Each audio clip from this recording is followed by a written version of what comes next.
زه د ترکي نړیوال هوایي ډګر کې یم. دلته راغلم یو شی ته مې فکر څه زیاتره خلک ویډیوګانې کوي په سوشل میډیا ورکوي، فیسبوک، انستګرام، یوټیوب د معلوماتو دپاره. خو زه دلته راغلم ما انټرنېټ ته ضرورت څه، ما سره انټرنېټ نه و. دلته به یا څوک پېژنئ او یا به داسې سړی پیدا کړي چې تاسو ته یو څو دقیقې انټرنېټ درکړي.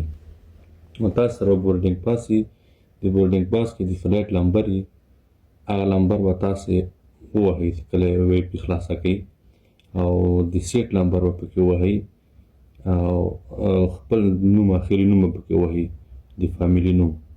تاسو ته انټرنېټ خلاصېږي، کولی شئ خپل خپلوانو سره، ملګرو سره، دوستانو سره خبرې وکوئ. دا ویډیو شیر کړئ چې نور هم ترېنه ګټه ترلاسه کړي. نو هر چې ترکیې ته لاړ په دې رقم کولی شئ تاسو انټرنېټ استعمال کړئ.